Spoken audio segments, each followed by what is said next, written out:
아버지의 집을 떠나서 아버지의 품으로 라는 제목으로 하나님 말씀 전하도록 하겠습니다. 우리가 아브라함의 삶을 살펴보고 있는데요, 창세기 12장 1절부터 3절까지의 말씀으로 세 번째, 하나님께서 우리에게 어떤 말씀을 주시는지를 함께 살펴보고 있습니다. 창세기 12장 1절은 아브라함에게 분명히 이렇게 말하고 있죠. 여호와께서 아브라함에게 이르시되 너는 너의 고향과 친척과 아버지의 집을 떠나 내가 너에게 보여줄 땅으로 가라. 하나님께서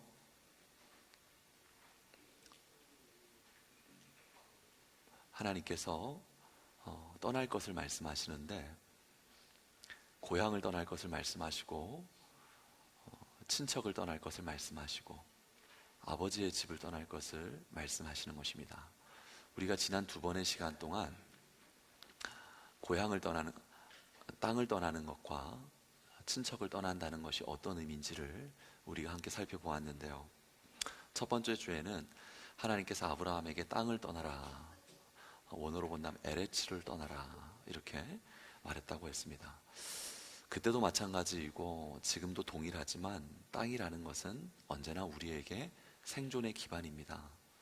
당시에도 땅이 중요했지만 지금도 오늘날의 말로 한다면 부동산은 우리에게 너무나도 중요한 생존의 기반이고 미래의 보장이 되는 것입니다.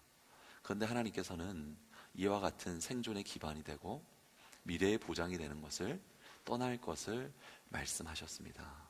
그것은 왜 그런 것이냐면, 이 땅이 줄 수 있는 풍요로움, 이 땅이 줄 수 있는 부요함, 그것은 우리에게 참된 안정을 줄 수 없기 때문에 그렇습니다. 하나님께서는 내가 아브라함아, 오늘날의 성도들에게도 말씀하시기를 내가 너희의 방패가 될 것이고 내가 너희의 기업이 친히 될 것이다. 그렇기에 이 땅을 떠나라. 이 땅의 안정, 이 땅의 보장은 너희를 결코 지키지 못하지만 나는 너희의 영원한 방패가 될 수 있고 나는 너희의 영원한 기업이 될 수 있으니 떠나라. 그것을 우리가 첫 번째 시간에 나누었습니다. 두 번째 시간에는 친척을 떠나라, 몰레데트를 떠나라 라고 했습니다. 몰레데트가 무엇이라고 우리가 함께 나누었냐면 생명을 지켜주는 보호막이었습니다. 친척들과 함께 생명을 지켜주는 보호막의 역할을 하는 것이었습니다. 좋은 것이지 않습니까? 생명을 지켜주는 보호막, 여러 사람들 속에서 보호를 받을 수 있고 안전을 경험할 수 있고. 그런데 그 몰레데트의 한계는 무엇이었냐면, 더 큰 권세를 만난 집단을 만나게 되었을 때, 더 큰 힘을 가진 집단을 만나게 되었을 때 더 이상 보호막이 되지 못했고 안전망도 되지 못했습니다. 그래서 하나님께서 말씀하시기를 여호와는 졸지도 아니하시고 주무시지도 아니하시기에 너희는 나의 보호를 받으라. 내 안에서 안전을 경험하라. 그래서 친척과 몰레데트를 떠나라. 그 말씀을 우리가 두 번째로 나누었습니다. 오늘 우리가 함께 살펴볼 세 번째 말씀, 아비집을 떠나라. 아비집을 떠나라. 원어로 보면 베이트 아브라고 합니다. 아비집을 떠나라. 이것은 어떤 의미를 가지고 있는 것입니까? 성경을 보면은 사람을 소개할 때 나는 어떤 사람입니다, 내 이름은 무엇입니다, 내 고향은 어떤 것입니다, 이것을 말할 수 있지만 나는 어떤 인격을 가지고 있고 어떤 정체성을 가지고 있습니다 하는 것을 이야기할 때 나는 누구의 아들입니다, 이렇게 자기를 소개합니다. 나는 어떤 정체성을 가지고 있고 나는 어떤 인격을 가지고 있는지, 누구의 아들인지를 통해서 자기를 표현하는 것입니다. 그래서 사울 왕이 다윗이 나타났을 때, 역사 가운데 등장했을 때 너는 누구냐, 너는 누구이기에 이곳 가운데 나타나느냐, 너는 도대체 어떤 사람이냐, 사울이 다윗에게 물었을 때 다윗이 사무엘상 17장 58절 말씀을 보면 대답하기를 이렇게 대답을 합니다. 나는 주의 종 베들레헴의 사람, 같이 한번 읽어볼까요? 이새의 아들이니이다. 나는 어떤 정체성을 가지고 있고 나는 어떤 역사를 가지고 있으며 나는 어떤 인격을 가지고 있다는 것을, 나는 베들레헴 사람 이새의 아들입니다. 나는 이런 인격과 이런 정체성을 가지고 있습니다.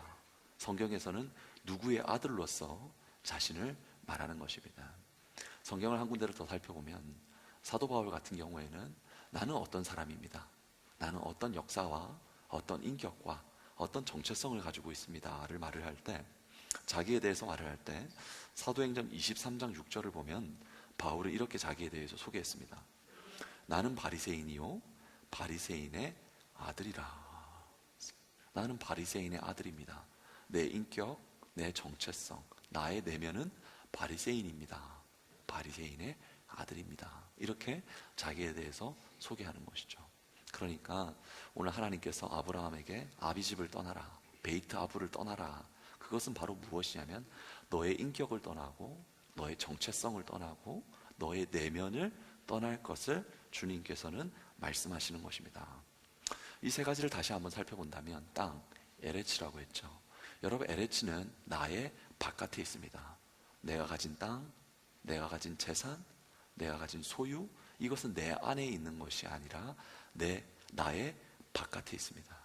우리가 이런 얘기를 하죠. 있을 수도 있고 없을 수도 있는 것이 재물이고 돈이라는 이야기를 하죠. 네, 그렇습니다. 땅, 에레츠는 내 안에 있는 것이 아니라 나의 바깥에 있는 것입니다. 거기 있는 것이죠. 두 번째, 몰레데트는 관계인데요. 관계는 땅보다는 훨씬 더 가깝습니다. 나를 아는 사람들, 나를 아는 이웃, 나를 둘러싼 사람들이죠. 이 사람들은 땅이나 재산이나 재물보다는 훨씬 더 나한테 가깝습니다. 더 나한테 깊이가 있습니다. 그렇기 때문에 우리가 세상 속에서도 듣는 말이 무엇이냐면 돈은 잃어도 사람을 잃어서는 안 된다. 사람을 잃어버리지 않기 위해서는 돈은 잃어도 되지만 사람을 잃어서는 안 된다. 더 나와 가까이 있죠. 더 나와 깊이 있죠. 재물보다, 재산보다 나랑 더 가까이 있는 게 사람입니다. 그런데 베이트아브, 내면은 내가 누구인지를 결정하는 정체성입니다. 땅은 나의 바깥에 있고 사람들은 내 주변에 있는 것이지만 정체성이라는 것은 내 안에 있는 것입니다. 이것은 인간에게 있어서 가장 깊은 것에 속합니다. 가장 손대기 어려운 것이 무엇이냐면 사람의 내면입니다. 여러분 생각해 보십시오. 땅을 잃어도 여전히 나는 그대로 있습니다. 사람을 잃는다고 할지라도 나는 여전히 그대로 있습니다. 그런데 정체성을 잃어버리게 되면 도대체 내가 누구인지를 모르는 것입니다. 하나님께서는 외부로부터 시작해서 관계를 건드리시고 우리의 내면에까지 찾아오시는 하나님이십니다. 물질로부터 시작해서 공동체를 지나서 우리의 정체성까지 다루시는 하나님이십니다. 가장 바깥에서 시작해서 가장 깊은 곳까지 들어오시는 분이십니다. 하나님은 우리의 소유만 다루지 않으시고 하나님은 우리의 관계만 다루시는 것이 아니라 하나님은 우리의 가장 깊은 곳, 우리의 가장 깊은 내면까지 다루시는 하나님이십니다. 그래서 하나님께서는 아비집 베이트아브를 떠나라. 이전에 형성되었던 너의 정체성을 떠나서, 이전에 형성되었던 너의 내면을 떠나서 내가 너에게 새롭게 빚기를 원하는, 내가 너에게 새롭게 주기 원하는 정체성, 하나님께 속한 정체성, 그곳을 향해서 나아갈 것을 말씀하시는 것입니다. 그렇다면 정체성이라는 게 깊고도 은밀한 것이고 우리 내면에 깊이 있는 곳인데 그 정체성이 무엇인지를 같이 한번 간단하게 살펴보겠습니다. 정체성이라는 것은 나를 나 되게 하는 것입니다. 우리는 우리의 정체성에 대해서 잘 인지하지 못하지만 내가 생각하고 내가 결정하고 내가 판단하는 근원에 있는 것이 정체성입니다. 내 삶의 방향을 결정하는 근본적인 것이 우리 안에 있는 내면이고 정체성인 것입니다. 우리의 정체성, 자기 자신의 정체성에 대해서 스스로를 나는 무슨 일이 있어도 성공하는 사람이야 라고 자기에 대해서 정의하는 사람은 어떻게 살아갈까요? 나는 성공하는 사람이야. 나는 무슨 일이 있어도 성공할 수 있어. 여러분, 이런 정체성을 가지고 있는 사람은 도전을 두려워하지 않습니다. 어려운 일이 닥쳐온다고 할지라도 나는 끝까지 해낼 수 있다고 스스로가 믿습니다.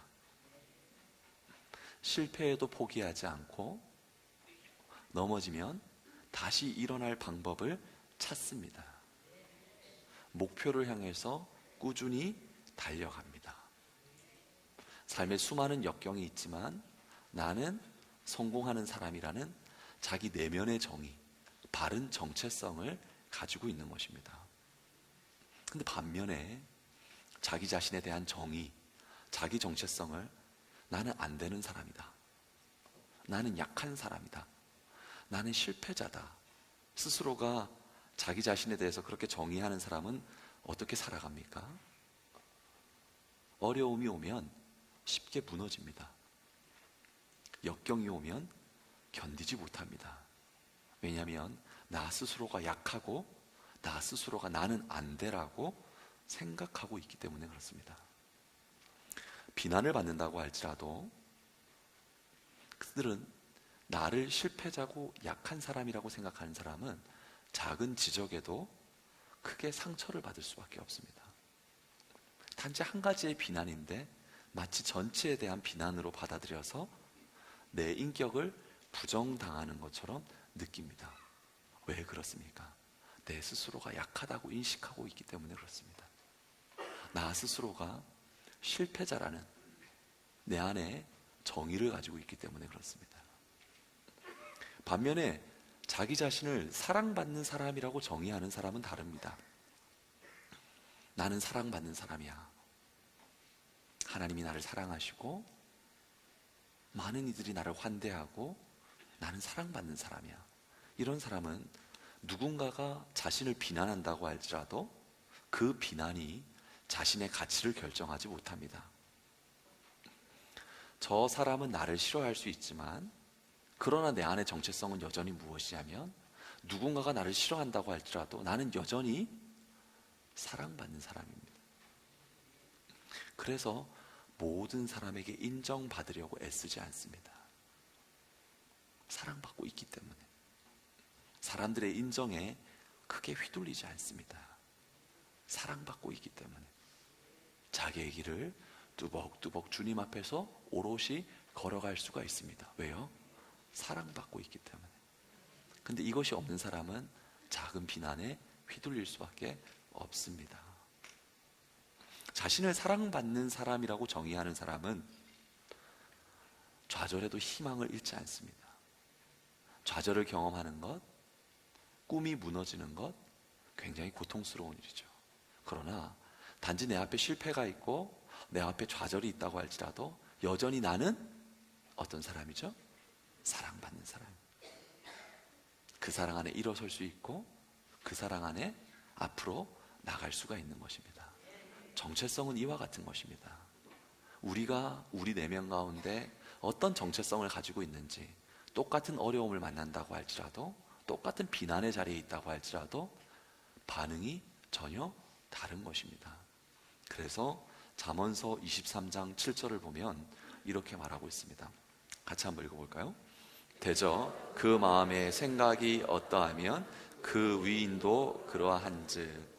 여러분, 마음의 생각, 마음의 내면, 우리의 생각이 어떠한지에 따라서, 우리의 내면이 어떠한지에 따라서 우리의 모든 모습이 다 결정되는 것입니다.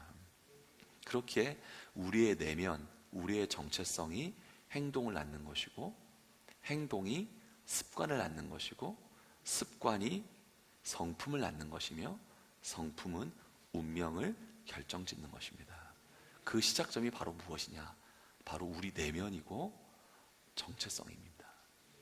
하나님께서는 끊임없이 우리 가운데 하시는 일이 무엇이냐면 우리 정체성을 건강하고 우리 정체성을 주님 앞에서 훌륭한 하나님의 자녀로 세우기를 원하십니다. 왜냐하면 내면과 정체성이 분명하면 행동이 바뀌게 되고, 행동이 바뀌면 습관이 바뀌게 되고, 습관이 바뀌면 운명이 바뀌게 되는 것입니다. 하나님께서 끊임없이 우리의 정체성을 건강하게 다루기를 원하시죠. 이에 반면 마귀와 사단은 어떻습니까? 우리의 정체성을 흔들어 놓는 것입니다. 우리 내면을 흔들어 놓는 것입니다. 내면을 흔들면 얼마든지 생각을 무너뜨릴 수 있습니다. 생각을 무너뜨리면 얼마든지 행동을 무너뜨릴 수 있습니다. 행동을 무너뜨리면 습관이 무너집니다. 습관이 무너지면 운명은 나락으로 떨어지게 되는 것입니다. 하나님은 끊임없이 우리의 내적인 정체성, 우리의 내면을 다루기를 원하시고 세워가기를 원하시고, 마귀는 우리의 정체성을 흔들려고 하는 것이죠. 주님께서 우리의 정체성을 어떻게 다루어 가시는가? 마태복음 3장 17절을 보면은 예수님께서 세례를 요단강에서 받으실 때 예수님에게 이와 같은 음성을 하나님께서 들려주십니다. 같이 한번 읽어보겠습니다. 이는 내 사랑하는 아들이요 내 기뻐하는 자라. 하나님께서 예수님의 정체성을 분명히 선포해 주셨습니다. 예수님의 내면 가운데 확고한 정체성을 심어주신 것입니다. 왜 그러냐? 예수님께서 무슨 일이 있어도 하나님의 사랑받는 무엇이죠? 아들이시기 때문에. 어떤 일이 있어도 예수님은 하나님의 사랑받는 아들인 것입니다. 여러분, 이 말씀이 선포된 때를 보십시오. 이 말씀이 선포된 때는 아직 예수님이 공생애를 시작하기 전입니다. 어떤 기적도 없고 어떤 치유도 없고 어떤 설교도 없었으며 더군다나 사역의 열매는 당연히 없었습니다. 어떤 일도 일어나기 전입니다. 그런데 주님께서는 말씀하시기를 어떤 일이 있기 전에, 네가 무엇을 하기 전에, 사람들에게 어떤 판단을 듣기 전에 너는 무엇이라고요? 내 사랑하는 자녀라고요. 사랑하는 아들이라고요. 주님은 이거를 예수님에게, 주님의 자녀들에게 분명하게 해주시는 것입니다. 여러분, 예수님이 사역을 시작했을 때는 수많은 반대와 비판이 많았습니다. 예수님이 귀신을 내어 쫓으니까 저거 귀신의 왕을 힘입어서 귀신을 내어 쫓는다고 했습니다. 예수님께서 고향 나사렛에서도 배척을 받았습니다. 당시의 종교 지도자들은 예수를 끊임없이 힐난하고 틈을 비잡아서 비판했습니다. 뿐만 아니라 예수님과 동가수 서가시겠던 제자들도 예수님을 이해하지 못했고 예수님을 저주하고 떠났습니다. 여러분, 우리가 분명히 해야 될 것은 예수님이 공생의 3년의 기간을, 마지막 과정을 보면 예수님은 사역의 열매가 없었습니다. 사람이 아무도 없었습니다. 다 떠나갔고 다 저주했고 다 십자가에 예수를 못 박으라 했습니다. 그렇다면 여러분, 사역의 열매, 사람들의 반응이 예수님의 정체성을 흔들 수 있었습니까? 아니에요. 흔들 수가 없었어요. 아무리 사람들이 인정해 주지 않는다고 할지라도, 아무리 사람들이 힐난하고 물어뜯고 떠나간다고 할지라도 예수님은 여전히 하나님의 사랑받는 자녀였습니다.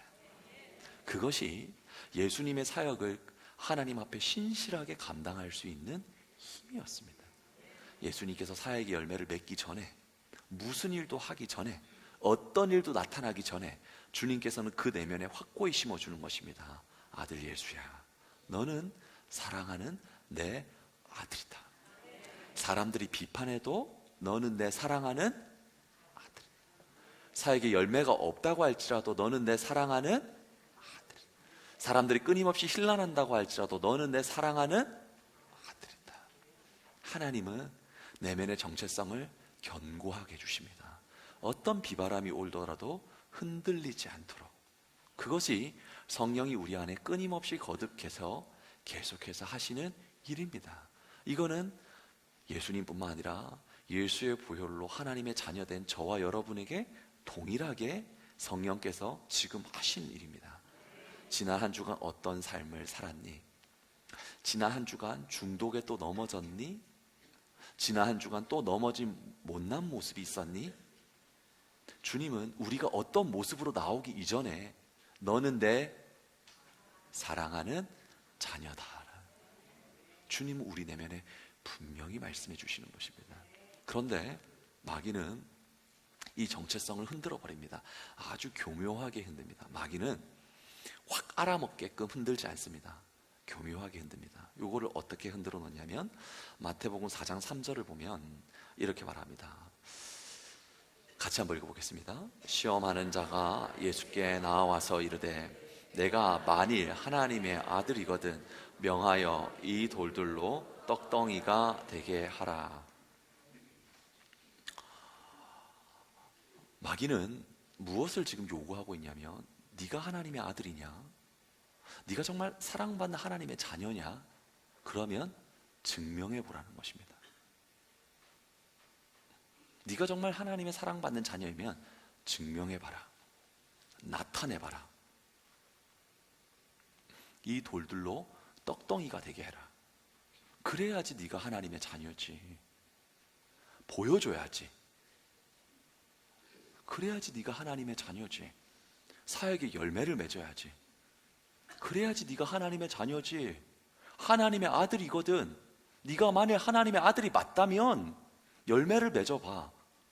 돌이 변해서 떡덩이가 되게 해봐. 기적의 열매를 맺어봐. 그러면 내가 인정을 할게. 여러분, 이것은 대단히 잘못된 것입니다. 왜 잘못된 것입니까? 사랑을 조건부로 만들었기 때문입니다. 여러분, 조건부는 사랑이 아닙니다. 그거는 거래입니다. 조건을 채우면 사랑받고 조건을 채우지 못하면 사랑받지 못하는 것, 이것은 사랑이 아니고 거래고 계약입니다. 돌들로 떡덩이가 되게 해봐. 열매를 맺어봐. 그럼 네가 하나님의 아들인 거지. 그거는 사랑이 아니라 거래입니다. 하나님께서는 우리를 여러분 조건으로 사랑하지 않습니다. 만약에 하나님께서 우리의 열매를 맺고 우리가 무언가를 해야 되고 그렇게 해서 사랑하신다면 성경에서 하나님은 심판자요 채점자라고 말해야 됩니다. 왜냐하면 우리가 어떤 열매를 맺는지 어떤 점수를 맺는지 그거에 따라 내가 너희를 사랑할 거야. 너희가 무엇을 하는지에 따라서 너희가 어떤 열매를 맺는지에 따라서 내가 판단할 거야. 그러면 하나님은 채점자가 되셔야 되고 하나님은 심판자가 되셔야 됩니다. 성경은 하나님에 대해서 우리에게 분명하게 말씀하시기를 사랑이라고 하십니다. 우리가 예수님께서 공생애를 시작하기 전에 사람들에게 인정받기 전에 열매가 없다고 할지라도 하나님은 예수님을 존재 그 채로 사랑하셨습니다. 우리가 무엇을 하기 전에 우리가 무슨 일을 이루기 전에 우리가 죄인 되었을 때 연약할 때 넘어졌을 때 부족했을 때 열매 맺지 못했을 때 하나님은 우리를 사랑하시는 완전한 사랑이라고 하는 것입니다. 그렇기 때문에 하나님께서는 성령 안에서 우리 안에 끊임없이 정체성을 바로 세워주기를 원하십니다. 하나님은 네가 무엇을 했느냐, 네가 무엇을 했느냐에 따라서 너희는 사랑받는 자녀라고 결탄코 말씀하지 않습니다. 하나님이 사랑이시기에 우리에 있는 존재 그대로를 사랑하시는 사랑이시다. 우리 내면에 끊임없이 말씀하시는 것은 너희는 사랑받는 나의 자녀이다. 여러분, 이 정체성을 하나님은 견고하게 세워주기를 원합니다. 이 땅 가운데서 우리가 무슨 일을 만난다고 할지라도, 무슨 반대를 만난다고 할지라도, 무슨 공격을 받는다고 한다고 할지라도, 우리가 열매 맺지 못한다고 할지라도 너희는 사랑받는 나의 자녀이다. 이 정체성, 이 내면을 주님께서는 견고하게 하고 싶으신 것입니다. 그렇기 때문에 주님께서는 무엇을 말씀하시냐면은 베이트 아부, 아버지의 집을 떠나라. 그 아버지의 집에서는 이 정체성이 건강하게 세워질 수 없다. 너희가 속한 아버지, 너희의 가정 속에서는 너희의 내면이 건강하게 빚어질 수가 없다. 하나님께로 오면, 예수님께로 오면, 성령에게로 오면, 교회로 오면 하나님의 은혜 안에 너희의 내면이, 너희의 상처난 내면과 너희의 깨어진 내면과 너희의 고통받고 아파했던 내면이 주님 안에서 온전해지고 건강해질 수 있고 하나님의 영광스러운 자녀로 나올 수 있다. 그렇기 때문에 베이트하브, 너희 집을 떠나서 아버지의 집으로 올 것을 말씀하시는 것입니다. 그렇다면 하나님께서 왜 이 땅의 베이트하브, 아버지의 집을 떠나라고 하느냐?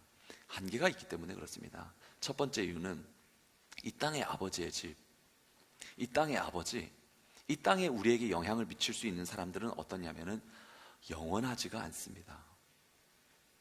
여러분, 영원하지가 않아요. 우리 삶에는 우리에게 선한 영향력을 끼쳐준 여러분들이 있습니다. 아버지가 계시고 어머니가 계시고 우리에게 선한 영향을 끼쳐준 부모님들이 있습니다. 또 누가 있을까요? 여러분, 신앙의 선배가 있습니다. 우리에게 선한 영향력을 끼쳐준 스승님들, 좋은 스승들, 또 우리에게 선한 영향을 끼쳤던 신앙의 선배들이 있습니다. 그분만 생각하면 마음이 부드러워지고 그분 앞에만 서면 내 마음의 결이 새롭게 잡혀지고 나를 정말 옳은 길, 바른 길, 주님의 길로 갈 수 있도록 가르쳐준 신앙의 선배들이 있습니다. 그런데 이 사람들은 결코 영원하지가 않다는 것입니다. 영원히 우리 곁에서 우리에게 선한 영향력을 끼치지 못한다는 것이죠. 여러분, 구약 성경의 위대한 선지자가 엘리사이지 않습니까? 엘리사가 위대한 선지자죠. 근데 엘리사가 누구에게 영향을 받았냐면은 엘리야에게 영향을 받습니다. 원래 엘리사가 성경을 보면 밭가는 사람이잖아요. 밭가고 있는 엘리사를 엘리야가 부르지 않습니까?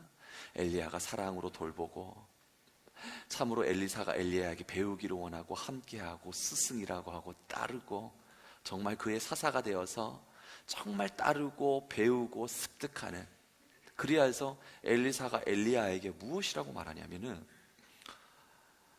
열왕기하 2장 12절을 보니까 엘리사가 스승 엘리야를 향하여 이렇게 말을 했습니다. 같이 한번 읽어보겠습니다. 내 아버지여, 내 아버지여, 이스라엘의 병거와 그 마병이여. 스승 향하여서 얼마나 존경했던지, 얼마나 닮기를 원했던지, 내 아버지여, 그토록 흠모하고 존경했습니다. 그런데 하나님의 때가 되자 엘리야를 하나님께서 부르셨습니다. 엘리사는 홀로 설 수밖에 없었어요. 그게 사람의 한계입니다. 여러분, 한 가지를 더 살펴볼까요? 성경의 역사에서 다윗이 얼마나 위대한 왕입니까? 얼마나 성군입니까? 물론 그 인생 가운데 여러분 실수도 있고 연약함도 있었지만 성경 전체를 봤을 때 다윗만큼 위대한 왕이 있었나요? 다윗만큼 선한 영향력을 끼친 왕이 있었을까요? 없었어요. 아들 솔로몬에게 있어서 아버지 다윗은 좌랑이었고 아버지의 신앙, 아버지의 가치관, 아버지의 통치력, 그 모든 것을 배우기를 원하는 내 아버지였어요. 그런데 이 솔로몬과 다윗의 관계 가운데 다윗이 이렇게 말을 하는 것입니다. 열왕기상 2장 1절부터의 말씀을 보면 이렇게 말합니다. 같이 읽어보겠습니다. 다윗이 죽을 날이 임박하매 그의 아들 솔로몬에게 명령하여 이르되 내가 이제 이 사람이 가는 길로 가게 되었으니 너는 힘써 대장부가 되고. 아버지가 아들의 어깨를 다독이면서 너는 대장부가 되라, 너는 대장부가 되라. 얼마나 큰 격려예요? 얼마나 큰 격려예요? 제가 어제 저녁에, 항상 토요일 저녁은 저에게 긴장되는 시간이죠. 긴장되는 시간인데 아이들마저도 제 눈치를 보는 게 너무 미안하더라고요. 토요일 저녁은 교육 목회자에게는 그래요. 정말 초를 나누는 긴장의 시간이에요. 근데 아이들이 뭘 알아요. 그런데 내일 설교해야 되는 아버지의 눈치를 보니까 자녀들에게 너무 미안한 거예요. 그랬는데 아이를 이렇게 격려를 해줬거든요. 인정을 해줬거든요. 마치 다윗이 솔로몬에게 너는 대장부가 되라 이렇게 하는 것처럼 격려를 해줬거든요. 그 아이가 너무 좋아하더라고요. 너무 기뻐하고. 제가 그때 무슨 생각을 했냐면 내일 성도들이 이렇게 격려를 해드려야겠다. 목회자로서 성도들을 격려해야겠다. 성도들이 참 기뻐하겠구나. 참 그런 생각을 했습니다. 근데 여러분, 아버지의 그 격려, 대장부가 되라. 대장부 잘할 수 있어. 장점이 많아. 뭐든지 잘할 수 있어. 얼마나 그것이 영혼을 피게 하고 여러분 인생을 환하게 하는 것입니까? 그런데 다윗도 때가 되니까 하나님 부르시는 거예요.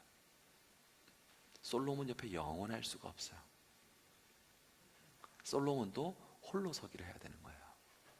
우리의 정체성에 선한 영향력을 미치는 베이트 아부, 아버지의 집, 아버지는 한계가 있습니다. 계속해서 선한 영향력을 미칠 수가 없습니다. 그렇기 때문에 주님께서는 그 베이트 아부를 떠나라고 말씀하는 것이죠. 두 번째, 주님께서 베이트 아부를 떠나라는 또 두 번째 이유는 무엇이냐면, 이 땅의 베이트 아부는 뭐죠? 완전하지가 않습니다.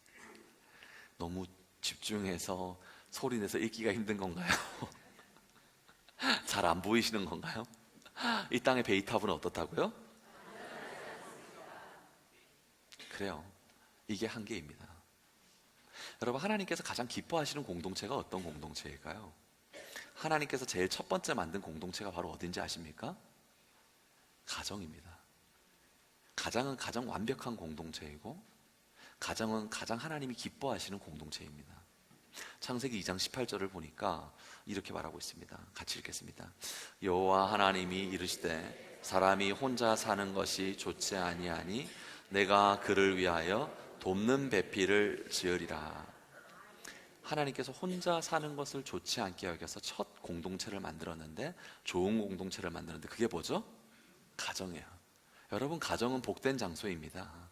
가정은 축복의 장소입니다. 가정은 은혜의 장소입니다. 여러분, 세상의 다른 모든 것들은 사람들이 만들고 해칠 수도 있는 것이지만 가정만큼은 하나님이 만드신 것입니다.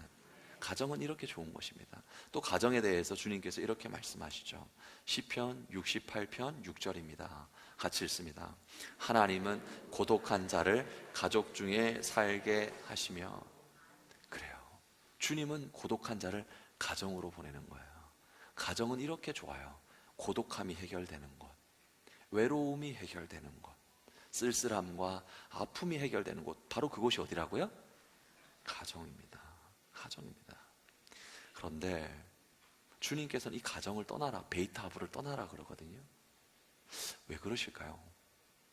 여러분, 성경에서 나온 믿음의 조상들의 가정, 아브라함의 하나님, 이삭의 하나님, 야곱의 하나님이라고 했는데, 이 족장들의 가정은 어떠했을까요? 정말 훌륭하고 좋은 곳이었을까요? 믿음의 조상들의 가정은 깨지지 않고 완벽한 곳이었을까요? 여러분, 아브라함의 가정을 보세요. 아브라함의 가정. 아브라함은 자기가 살기 위해서 자기 아내 사레를 누이라고 2번 속였습니다. 여러분의 남편은 이런 남편 없는 줄로 믿습니다. 그런 남편들로 다 세워질 줄로 믿습니다. 결혼하신 분은 다 그렇지 않은 남편 만날 줄로 믿습니다. 아브라함의 가정을 보세요. 남편이 자기가 살자고 아내를 누이라고 속였어요. 아내를 위험에 빠뜨렸습니다. 그게 아브라함의 가정이에요. 사라는요, 하갈을 미워해서 쫓아냈습니다. 이스마엘도 쫓아냈어요. 아브라함의 가정은 어떻습니까? 온전한 가정입니까? 깨어진 가정입니까? 깨어진 가정이에요. 여러분, 이 땅에서 온유한 자라고 말했던 이삭의 가정은 어떨까요? 우리 청년들 위에 좀 있는 것 같은데, 온유한 사람 만나고 싶죠?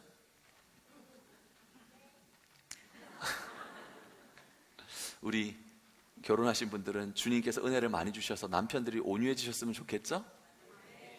맞아요. 온유한 자가 좋대요. 여러분, 이삭은 온유한 자였어요. 근데 이삭의 가정은 어땠습니까? 이삭은요, 2 아들 중 에서를 편애했습니다. 리브가는 야곱을 편애했습니다. 어머니 아버지가 서로 각기 자녀들을 차별하고 편애했습니다. 결국 야곱은 아버지를 속이고 형의 축복을 빼앗았습니다. 에서는 동생을 죽이겠다고 했습니다. 여러분, 이삭의 가정은 깨어진 가정입니까? 건강한 가정입니까? 깨어진 가정. 아브라함의 하나님, 이삭의 하나님, 야곱의 하나님이라고 우리에게 계시를 하셨거든요. 여러분, 야곱의 가정은 어떨까요? 야곱에게 12아들이 있었어요. 근데 야곱은 아버지 이삭으로부터, 어머니로부터 배웠는지 그도 편애를 배웠습니다. 그래서 요셉에게만 채색 옷을 입혔어요. 나머지 그의 10명의 형들은 그런 요셉을 미워하고 시기하고 죽이고 싶었습니다. 그래서 그 요셉을 돈을 받고 타국의 노예로 팔아버렸습니다. 여러분, 형제간에 있었던 일입니다. 형제간에. 오늘날에 이런 일이 있으면 대서특별히 되겠죠. 여러분 보십시오. 야곱의 가정은 완전했습니까? 깨어졌습니까? 깨어졌어요. 한 가지 더 살펴볼게요. 다윗은 하나님 마음에 합한 자라 그랬잖아요. 다윗은 많은 첩이 있었고 고대사의 그 당시였기 때문에 많은 자녀들이 있었습니다. 그런데 다윗의 자녀 중에 다말의 아름다움을 보고 그의 이복 형제였던 암몬이 다말을 범했습니다. 형제 가운데 일어나는 겁니다. 이복 누이에게 욕을 보였습니다. 이 일이 있고 나서 다말의 친오빠였던 압살롬이 2년 후에 암논을 죽여버립니다. 여러분, 이게 형제 가운데 나타난 일입니다. 그리고 압살롬은 아무런 조치도 취해주지 않았던 다윗을 향해 이를 갈다가 나중에 아버지의 목에다 칼을 겨눴습니다. 성경은 결코 우리 가정이 완벽하지 않다고 보여주고 있습니다. 여러분, 깨어진 가정, 시기와 편애와 폭력과 싸움과 미움이 가득한 가정, 이 가정에서 자라난 우리의 내면과 정체성이 과연 어떨까요? 하나님은 가정을 좋은 곳으로 지으셨지만 그 가정을 이루는 인간에게 죄가 들어오고 이 인간의 내면이 깨어졌기 때문에 파생된 가정의 모든 일 속에서 어린 시절부터 한거하지 못하고 그것을 보고 자란 우리의 내면, 우리의 정체성이 과연 어떨까요? 깨어질 수밖에 없어요. 엄밀하게 말하면 내면이 삐뚤어질 수밖에 없습니다.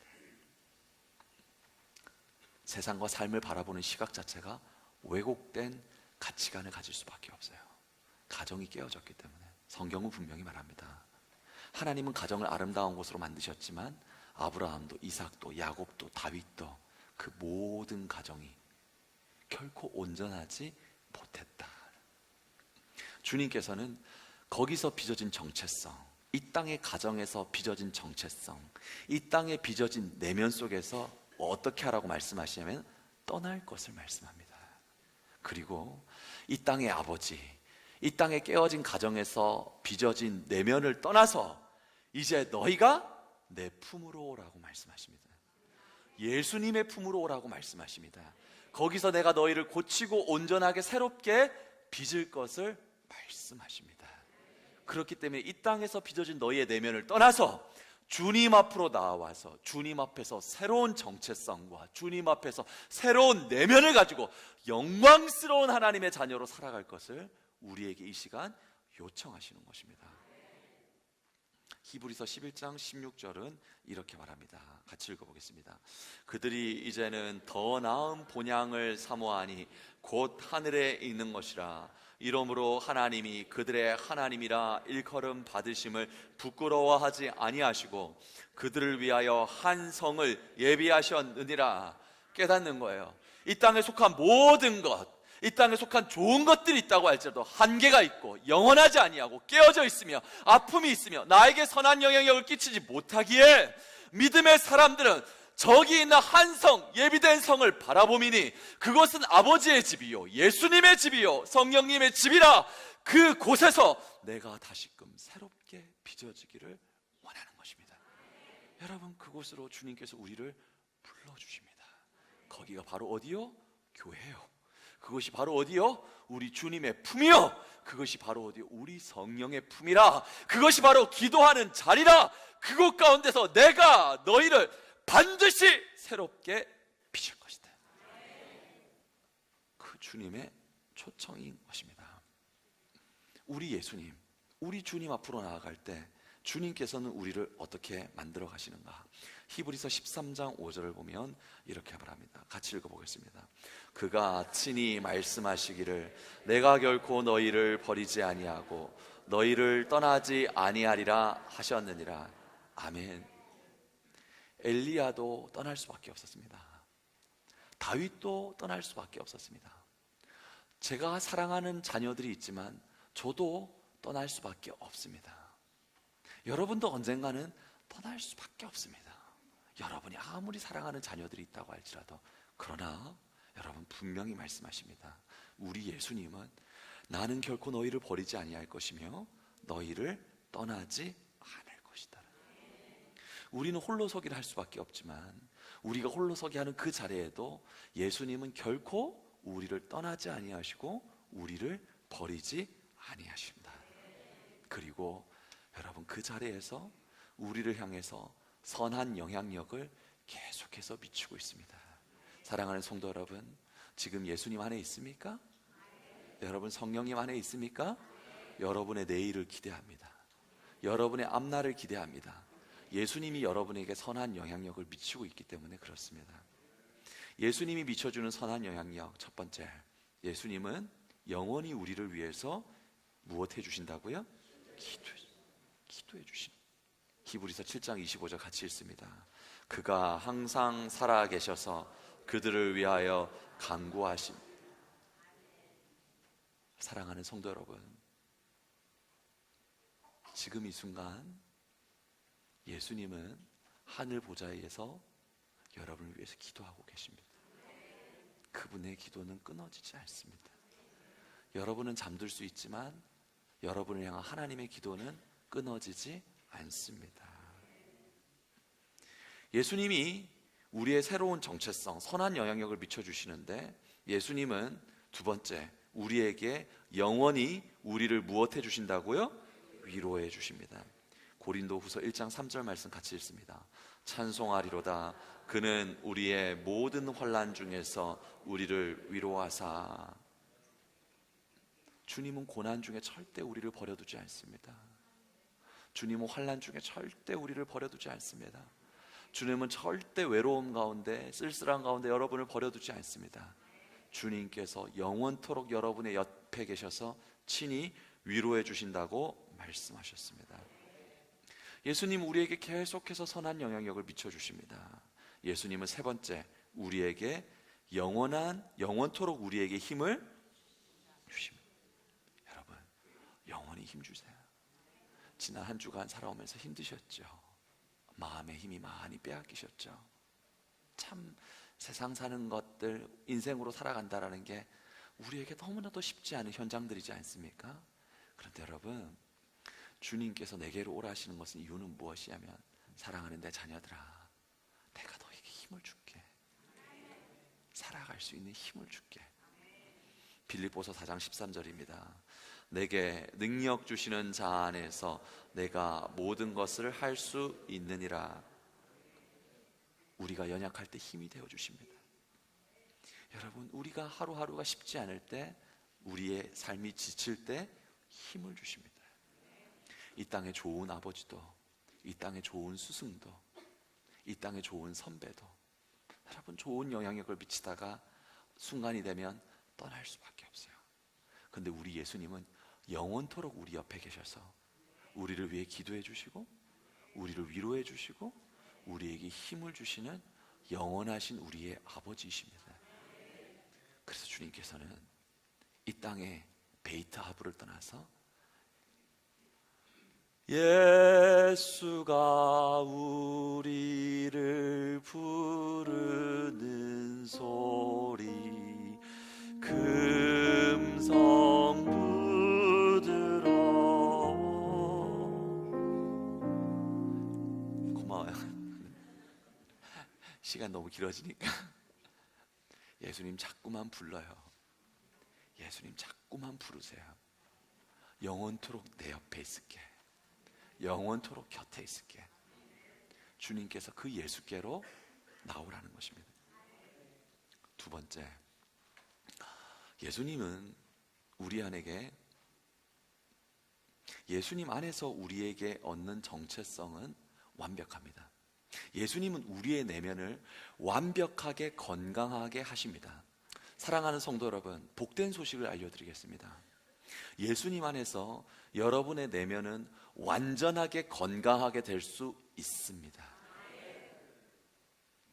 성경의 가정은 문제투성이었습니다. 편애가 있었고, 속임이 있었고, 시기가 있었고, 질투가 있었고, 폭력이 있었습니다. 여러분, 우리가 속해 있던 가정들은 어떨까요? 여러분의 가정이 완벽했나요? 여러분은 그 가정 속에서, 깨어진 가정 속에서 깨어진 내면을 가지고 있을 수밖에 없습니다. 그런데 예수님은 우리의 그 깨어진 내면을 회복시키실 뿐만 아니라 건강하게 하시고 완벽하게 하시는 하나님이십니다. 남편은 아내를 속였습니다. 여러분, 아내가 받는 상처가 얼마나 컸을까요? 아브라함이 사라를 속였으니까요. 야곱이 아버지 이삭을 속였습니다. 힘 빠진 아버지를 속이는 야곱의 모습에 아버지가 얼마나 상처가 되었을까요? 그런데 여러분, 가정 속에 거짓말이 난무하고 아침과 저녁 조속지변이 다른 것처럼 남편과 아내 서로의 마음이 다르고 사랑을 사역했지만 깨어지고 서로 상처를 주고받고, 그런데 우리 예수님은 어떠하신가?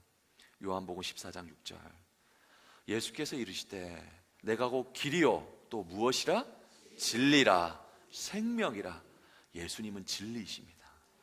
예수님은 거짓이 없습니다. 예수님은 변하는 법이 없습니다.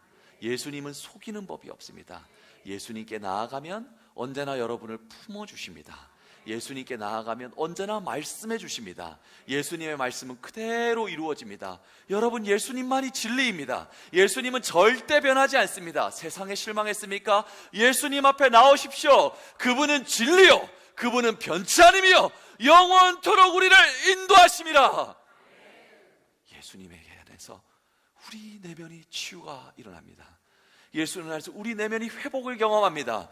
예수님 안에서, 진리 안에서 강건해질 수가 있습니다. 예수 앞으로 나오라. 여러분, 우리는 상처가 많습니다.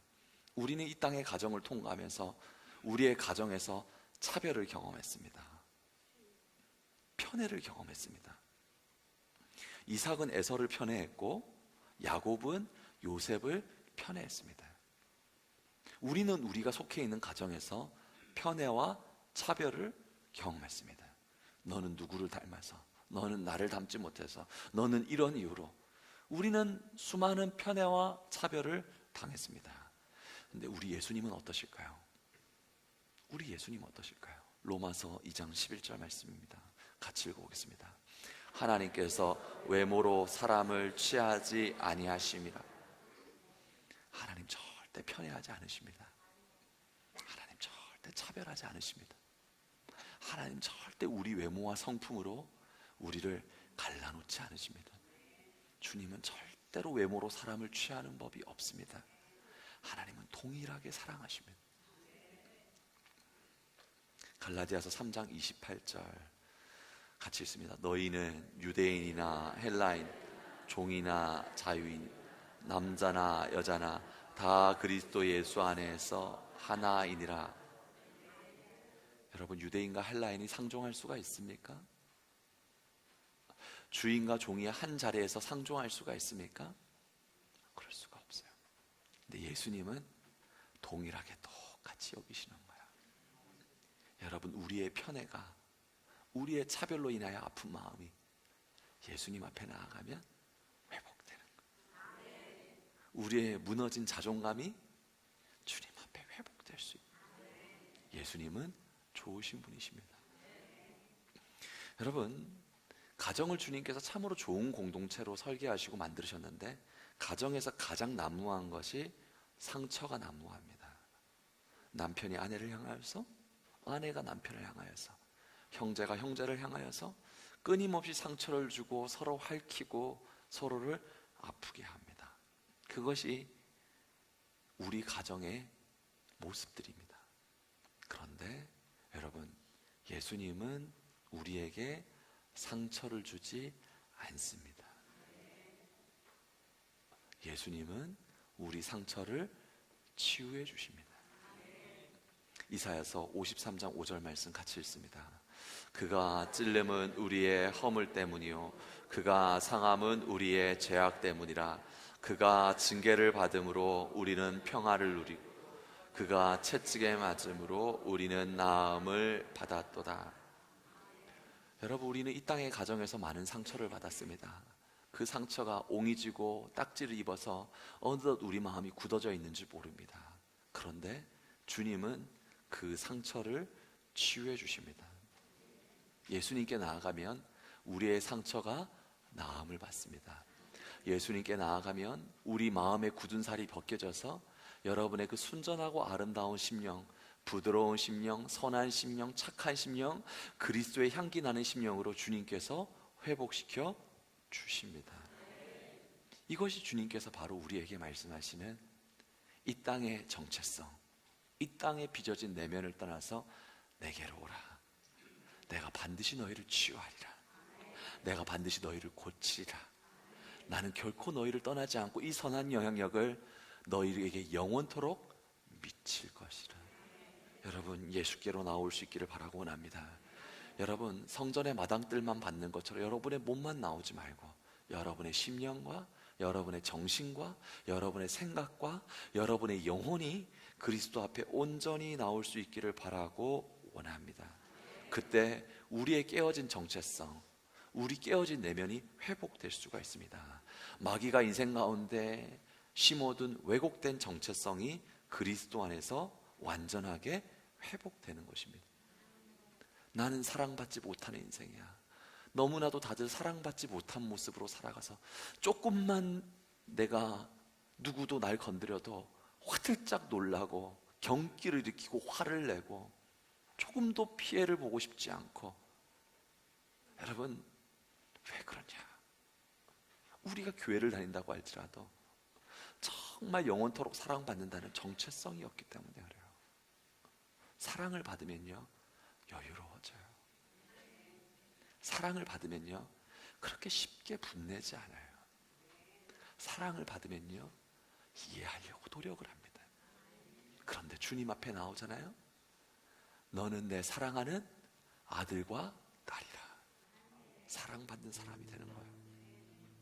여러분, 이 세상에 아무도 믿을 수가 없어. 돈밖에 믿을 수 없고 내 실력밖에 믿을 수 없어.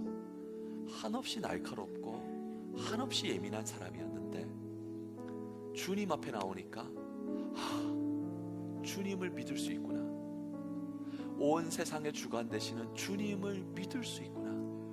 이분이 우리의 연약함과 모자람이 있어도 우리를 인도하시구나. 거기서 마음이 부드러워져요. 거기서 마음이 한없이 그렇게 붙잡고 있던 그 긴장과 날카로움을 내려놓고 이제는 하나님이 여러분 심령에 새겨준 그 천국의 미소를 이제 지을 수 있는 주님이 계시지.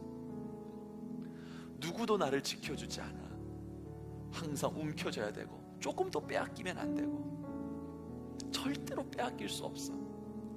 그런데요, 이제 정말 주님 안에서 내면이 치유가 되고 내면이 회복이 되잖아요. 이 고백이 있어요. 하나님이 나를 지켜주셔. 주님이 나를 보호해 주셔. 주님이 공급해 주셔. 좀 줘도 괜찮아. 누군가가 나를 빼앗아가도 괜찮아요. 주님이 지켜주시니까.